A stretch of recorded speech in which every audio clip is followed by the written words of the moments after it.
Okay, we are live, I hope. I think this is live and being recorded. Hello, welcome, everyone. My name is Hersh. I'm a professor of political science at Tufts University. And this is I've learned my first lesson, which I have to close Twitch, which I put on because I could hear myself going. Okay.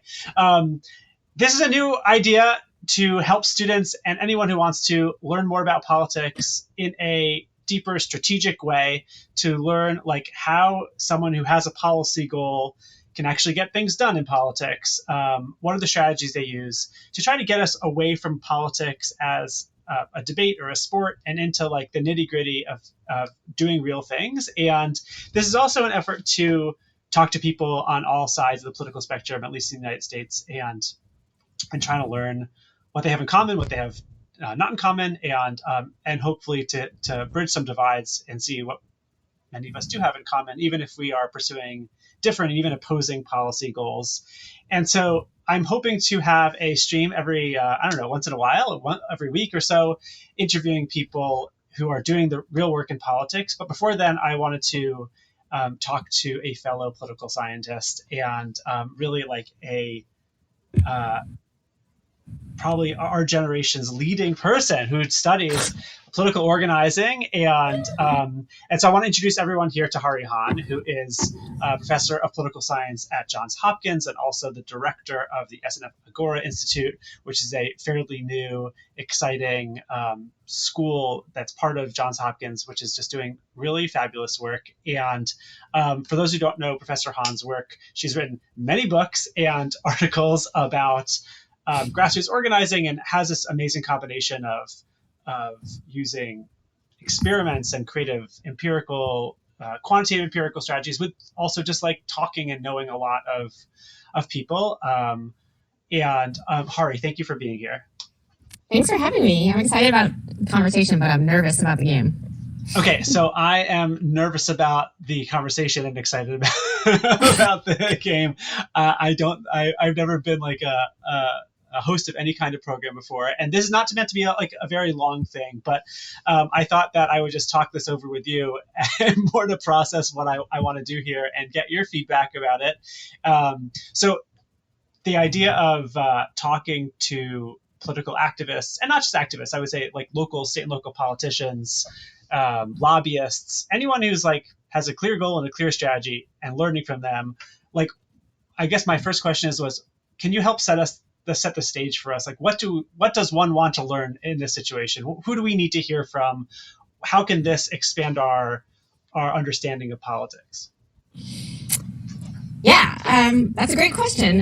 So I guess I would start by saying, I think one thing that I see a lot when I go around and I talk to people in their communities, people who are activists, people who aren't activists, all over the country, is that more and more we're in a situation right now where most people feel like they are pawns in a game that someone else controls, So it feels like there's this abstract political system that's out there that, governs the headlines and the news that we all read about, and we're all kind of pawns in a game, and every 2 to 4 years we get to vote in it.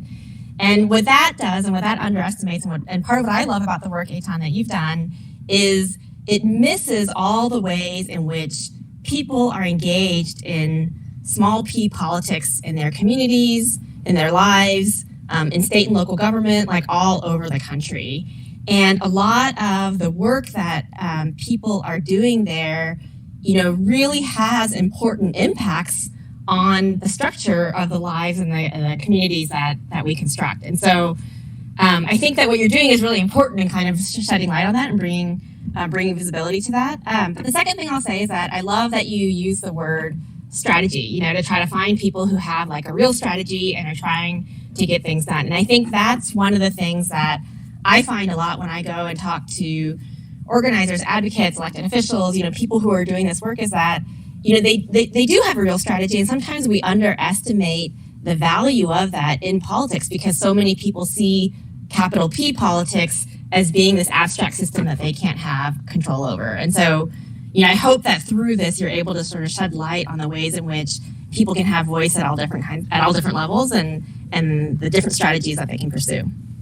Yeah, thank you. One, criticism I often get. In fact, if you go to the like reviews of my book on Goodreads, you'll see this as sort of a common theme of the Hmm. negative reviews. Is that you know the local level, particularly, and even the state level, can feel just kind of small potatoes to people. That the Hmm. issues are not important, and they don't know how to focus on politics in a way that's uh, not confronting like the big national, even global issues of our day.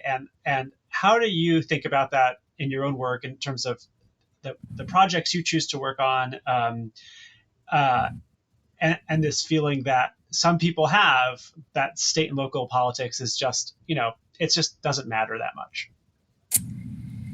Yeah, so I think I have two answers to that.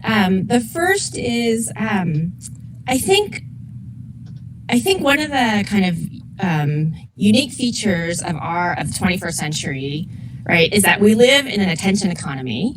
And what that means is that because so much of the way that our economy is structured is by trying to garner eyeballs on a website or whatever the thing is, that people mistake attention for power. And as you've written so eloquently, like politics is actually about power, and attention can be one pathway to that, but not the only pathway to that. And so, um, the way that I think that relates to your question is that because people sometimes get distracted by this need to garner attention, and attention, at the global scale is better than attention at the national scale, and so on and so forth. They miss the fact that a crucial part of politics and a crucial part of what makes democracy work is people learning to work with each other, right? And that happens at the state and local level. And so, um, from the earliest days of democracy all over the world, like, people have understood that people aren't naturally inclined for democracy, right? Like, we don't come out of the womb knowing how to work with each other. We don't come out of the womb, knowing how to think about the common interests. We don't come out of the womb knowing how to take like a far-sighted sort of strategy or something like that. And so people have to learn that and create habits of what, Tocqueville famously called self-interest rightly understood. And I think one of the challenges of the current political moment that we're in is that people don't have a lot of places where they can develop that self-interest rightly understood. But that's where state and local politics, I think, really matters, right? Because it's about learning a lot of those habits and those skills and developing that culture of democracy that becomes kind of really crucial to making the bigger system work.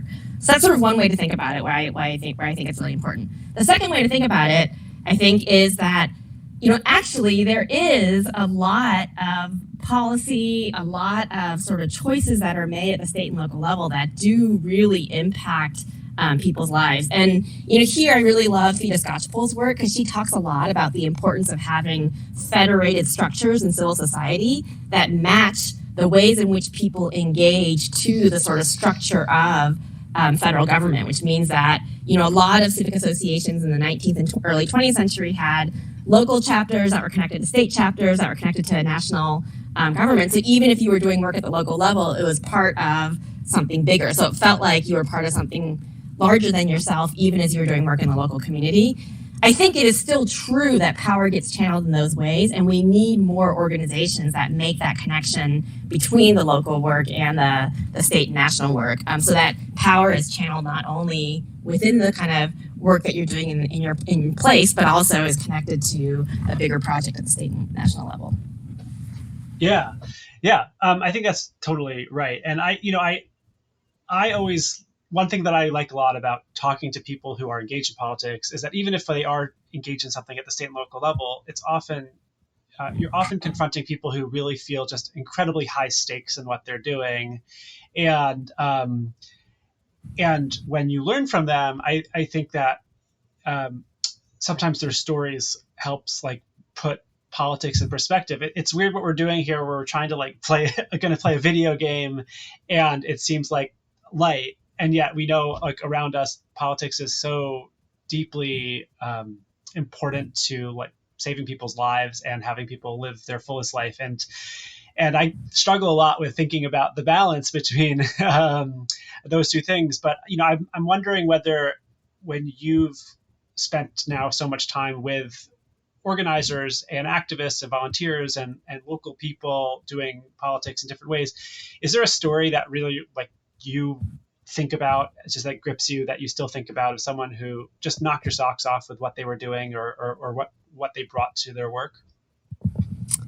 Yeah. Oh my gosh. It's like so many stories. I mean, I feel like when I get, when I'm in relationship with people that are doing work in their communities on a wide range of issues across the ideological spectrum, I'm always super impressed with it. So it's like I almost think I have too many stories as opposed to one story.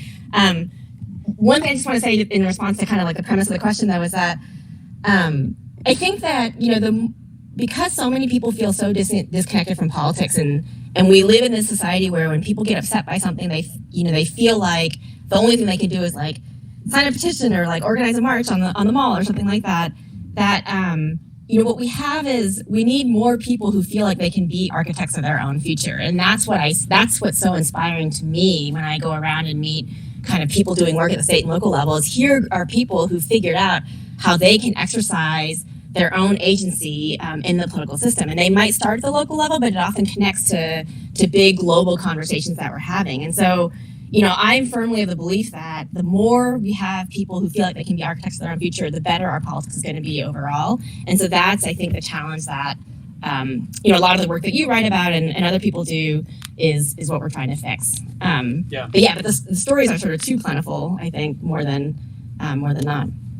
Okay, great. Okay, so I want to enter our game world. Okay, so we've had a technical glitch, which is probably completely my fault. By the way, I want to say thank you to Michal Hussein, who's an undergrad here at Tufts, who technologically put this together. So she's been amazing, and so the failure of us to connect our games together in a global network is my fault, not hers. But I just want to thank Michal. But in the meantime, we're going to now watch you play a game. Wait, Harhie, so I'm playing by myself? You're going to play by yourself, okay? Which is not a race. But the only thing is, but we have to, okay? We must persevere. And so if you can go back to, we're now watching you, by the way, on your Super Tux card, single player. And Harhie's going to play now we're watching you choose your character, by the way, so everyone can see which character you choose. What are the differences between the characters? Oh, I don't know. They have different strengths and weaknesses, like all of us. But you can choose one. They don't tell you what the strengths and weaknesses are, do they? Yeah, they are. Yeah, they do. You see above, you can see the bars, the bar graph. Oh. Yeah, power, speed. I don't know what they mean either. What's that? I don't know what they mean either, but I hope... I'll go with spiky fish. Okay, good. Okay, good. Normal race. This? Yeah. Okay, she's going novice. Professor Han, I hope Professor Han's own students are watching her now. Choose a race. Choose any race you like. Does it matter which one? No, it doesn't matter. Okay. I don't know, sunny desert? Should we do that? Great, and just do maybe 1 or 2 laps. Oh, so you'll definitely do one because I can't get through the other ones. Can I? So now just start race. So now we're going to see whether you are able to beat the 3 AI carts you're against. By the way, for those of us who are just joining this is a fake open source Mario Kart. Okay, we are now watching you play, Harhie. And you're in last place. And while you're racing, not only do I want you to try to not crash into the desert, but can you also tell us? Am I not supposed to hit the cars? No, you are. Sorry. It's a fairly aggressive. Yeah, he just hit you. He just smacked you in the. Okay, so I can keep smacking people in. Yes, you can. I'm going to make all sorts of judgments about your aggressiveness here. Wait, but why can't I speed up here? Oh wait, here I go. Oh my gosh. You're doing great. Okay. You're doing really well. Okay. Turn. Yeah. I'm trying very hard not to curse on your live stream. Your cursing is okay. So while you're doing this, you're. Yeah. Oh my god. While you're doing this, can you tell us? You have spent time with groups on both the left and the right, but I noticed you are writing now a book that's focused on church-based organizing. Is that right? Yeah, evangelical megachurches. Oh no! Oh gosh, I got distracted. No. Wait, how do I get back? Yeah, you're good. You're back. Okay. I think you're back. Yeah, you're back. Am I back? Okay. Yeah, you're in. Yeah, I've been. Yeah, that's fine. Yeah. I'm doing a project with that's studying a group of people who are organizing for racial justice within the context of evangelical megachurches. And the book is coming out with Knopf next fall. Got it. And so this is like for popular consumption. Okay, you finished. You know what? Let's do the race this way. Okay, hold on. You finished in 1:28, and now I'm gonna race, and I'll do the same thing that you did, and see if, and then we can at least have a winner. Not that everything needs a winner, but can't I just feel good that I beat Wilbur? What I feel good about is that you got there and you played it. It's awesome. Okay, hold on. I'm gonna do. Let's see if I can do this. Single player. I'm gonna do the same thing you did. Which one you did? Use the fish? Okay, I was Puffy the fish, yeah. Okay, I'm gonna do the same thing you just did. I think what track did you use? Oh, you used the desert. And 1 lap. Oh, but I can't see your screen. I'm sorry. You're gonna have to watch this afterwards on. Okay. Oh, whoa! I now hear a lot of. Oh God! Hold on. Okay, hold on. Now I can't. Can you see me? Can you hear me? No. Well, I can hear you, but yeah, I can't see you. I can hear you. Okay, great. Oh no. Okay. So I'm gonna do the same race. What's the time? 1:28. Okay. 1:28. So what did you like? Was this a different experience from your past work in terms of spending time with megachurch activists? Yeah. I mean, I would say yes and no. It was not different in the sense that the work is always the same, right? You go into a new community, you have to build relationships, you have to gain trust. You're trying to understand the world from the perspective of the people that you're studying and working with. And so none of that was different from any other project that we've done. So in a sense, it was very similar. I think what was different was, because I was entering into a faith community and I myself am not evangelical, there's also just like a lot about the context that I had to understand in terms of understanding, kind of the history of the faith tradition, like how evangelicalism works as general, where the megachurch that I was studying kind of fits into the broader landscape. Like there's sort of a lot of contextual pieces that were different. But, when before I went into grad school, I was... Hold on, I just finished. What? 1:19. What was yours? Oh my God, 1:28. Yes. Okay. Thank God. I feel good that I finished. I was worried that I wasn't going to finish, and then I was like, "What are we going to do? Like drag on the thing until I finish?" So yeah, Michelle and I, who's like our amazing producer for this, she and I did a practice race where we just both ended up in a ditch, and we then we didn't know how to end it. So we don't know. That's what I was worried about. We don't know what happens in that situation. Okay, but it was a close competitive race, and I want to try to keep a perfect record of victory here. So it's really no offense to you. You're just okay. So sorry. Wait, so can I come back at the end of your season and practice up, and then see if I got better? Yeah, 100%. Wait, I want to ask you though about the churches and conservatives and liberals in particular, just because I'm really eager for my students and for anyone who's watching this who often ends up in a political silo to just see what organizing looks like on both sides. I wonder, like, what extent have you exposed yourself to that, and through this work or other work, and how much do you think like what we have is a common set of strategies just used differently for different ends, or just radically different forms of politics? Oh, that's a really good question. I think that that's a good question. How would I answer that?